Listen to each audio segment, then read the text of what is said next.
What's up, guys? Welcome back to Retro Gaming Rewind. Thank you for tuning in. My name is Dave. Today we're going to be talking about an old favorite of mine for the Sega Master System, my very first gaming console. This is a game that I spent a lot of time trying to beat and never actually got around to beating it, and that game would be Golvellius.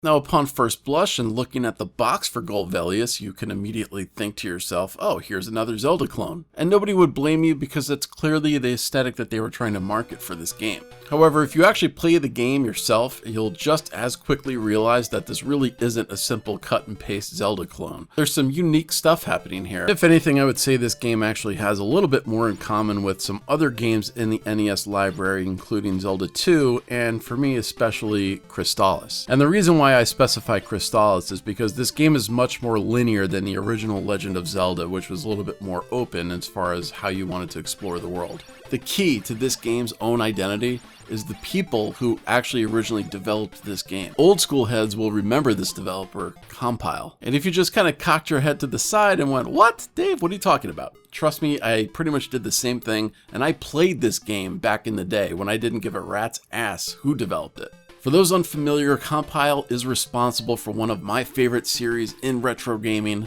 the Alias series. You got that right, Compile was very well known for their shoot-em-ups or shmups. And here are just some of the titles that you just might recognize: Guardian Legend, Power Strike, Musha, Robo Aleste, Blazing Lasers. And these are just the ones I own in my collection. They also created the original Puyo Puyo series, and many of you might be playing Puyo Puyo Tetris on your Switch right now, so pour some beer out for your homies. Yes, Compile was an incredible developer of shooters, so Golvellius is one of those games that took a developer way outside their wheelhouse, and they turned out an action-adventure game that's really unlike anything else in the genre. Now, this game was originally released on the MSX computer in Japan in 1987. Sega licensed the game and adapted their own version for the Mark III, aka the Sega Master System. It was finally released here in the States in 1988, kind of well into the process of the Sega Master System's decline and leaving the market for the upcoming Sega Genesis. I don't have sales figures, but it probably sold like hot garbage, but I was thrilled to get it when it came out, because I was really kind of dying for a game like this. Alright, so let's talk graphics here for a little bit. So obviously, as you can tell, the game looks pretty good. When I think of Compile on the Sega Master System, I immediately go to Power Strike. And Power Strike was just, it's a miracle on that system. The graphics and the sound, it's just amazing. Power Strike is it's just incredible. Now this game, it looks good. I like the sprite work. I like the character designs, the artwork itself. The art direction kind of looks like a little bit of like Wonder Boy-ish almost. Very solid. Not groundbreaking, but overall, I think this game definitely looks pretty good. One of the areas that I think they could have really improved was the kind of the boss design, but I know they were working off of designs that were already in place for the MSX computer, and these graphics are greatly improved from the MSX version. But overall, I think this game actually still looks pretty good. You know, it's not a technical marvel, but it really doesn't have to be. There's no slowdown. There's no parts where it's really kind of chugging along. But this game really kind of runs smoothly and looks good in the process.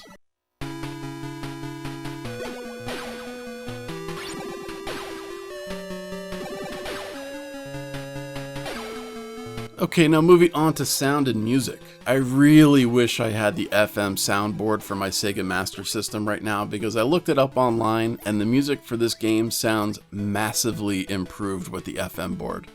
Yes, this is one of those titles that actually took advantage of the FM board and had improved sound if you had that in your system.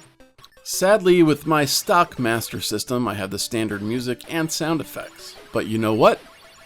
That's not too bad in this case. Even without the FM sound chip, the music is done really well and has some bright, catchy tunes that perfectly fit the game.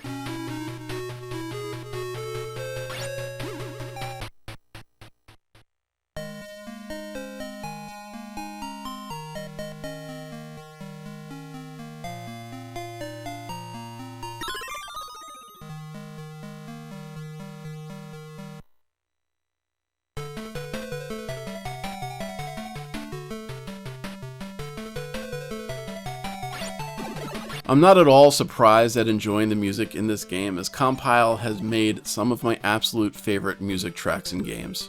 The sound effects are pretty much what you'd come to expect from an 8-bit action-adventure game. They're not terribly dissimilar from Zelda or Crystalis, but they also don't bring anything new or super innovative to the table from what I can tell.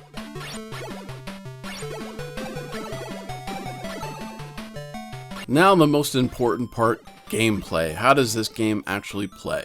Well, Golvellius is hard. That's probably the first thing that you'll notice when you load up this game for the first time. Now, as you've probably seen from the footage that I've cut together here, you're seeing different perspectives shown in this game. You're seeing sort of top level and side scrolling as well. When you're exploring the world in these top-down segments, it's a far more difficult game moment to moment than the first Zelda or Crystalis. As you can see, as soon as you enter a new screen, you're flooded with enemies trying to kill you, and they all swarm you. They don't kind of like randomly peruse the screen. They're pretty much 100% focused on killing your ass. A crucial thing that one needs to know while playing this game and isn't immediately obvious is that each one of these top-down screens has a hidden entrance or hidden cave. These entrances are all revealed in slightly different ways. Sometimes you just need to stay alive on a screen long enough.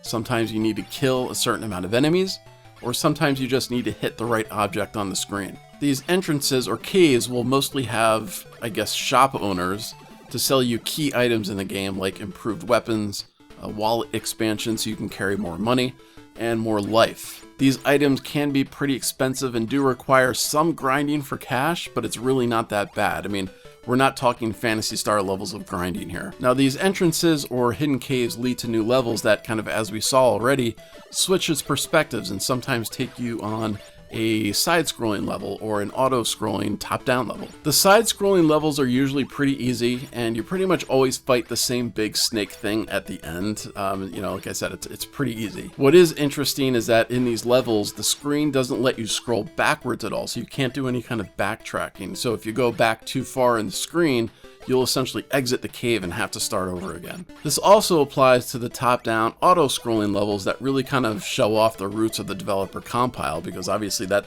looks the most like a shooter at that point. I mean, who else is going to put a vertical auto-scrolling level in their action-adventure game other than Compile? And these auto-scrolling levels typically do end with a boss fight. And the bosses in this game are very, very easy, and there isn't a ton of variety in their attacks and patterns. So it's good that there are bosses in there because they do give you sort of a sense of accomplishment at the end of one of those levels, but I do wish they were a little bit more difficult to beat. Also, a good tip to know when playing this game, possibly the most important tip: your sword does far more damage to enemies when you hold down the attack button for a moment. Don't just button mash and try to kill fast. By holding down the attack button, it does far more damage in one swing than you can with several quick ones. Well, it took me a while to realize this, but once I did, the enemies felt far less overwhelming once I figured it out. Now let's talk replayability and codes. There are cheat codes for this game that are very tempting to use once you see and feel how difficult the game can be, but like I said just before, the only quote-unquote cheat you really need to know in this game is about holding down the attack button when you swing the sword. That will make your life so much easier than any of the cheats that I found online. And to be honest, this game has a light replayability factor, based on its overall tone and some of the music and solid gameplay, but the adventure itself doesn't inspire me to want to go and play it over and over again. I'm glad I did revisit it and played it since my childhood, and I finally beat it, but I really don't see myself going back to this game a whole lot anytime soon. So I guess the ultimate question here is, does it hold up and should you buy it? So there are different ways to look at this. If you're coming at this game from somebody who is time sensitive and really only wants to play the very best games in a genre, you can probably skip this one in all honesty. But if you're a bit more of a completionist, or if you're getting more console or developer or publisher specific, then yeah, you should really play this game. Especially Sega fans. If you collect for the Master System, this is pretty much an essential game for your collection if you can get it at a decent price. But it's still not worth overpaying to add it to your collection. If you can get it at a good price, definitely snag it. Alright, so my final thoughts on Golvellius. So I think this is a game that, obviously, I had some nostalgia for it. I had some memories playing it. So I have a certain attachment to this game. I can see new players having a hard time developing that attachment because there's so many other options for them to go to, including some superior titles in kind of a similar genre like Crystalis on the NES. Now that said, Golvellius obviously has completely unique traits in it. This is a adventure game that has some auto-scrolling levels. It switches from overhead to side-scrolling. But really, Golvellius has enough going on where it definitely creates its own identity. And that identity is definitely a product of Compile, which has that background in shooters. And the challenge will certainly be a problem for some players because, as soon as you enter a level, even the smallest enemies, they can kill you in seconds if you just sit there and, just kind of wait to be killed. All right, so that's my thoughts on Golvellius. I hope you guys enjoyed the review. Let me know what you have to say about Golvellius. I want to know what you guys think about it. Did you get to play it when you were young? Did you play it now? What was your perspective? Like, if you played it, when you were young, does it hold up? And if you played it now, were you able to get into it, or was it too hard, or was there just too many things getting in the way? I would love to know. Please leave comments down below. Please like, subscribe, share, and guys, I will talk to you later.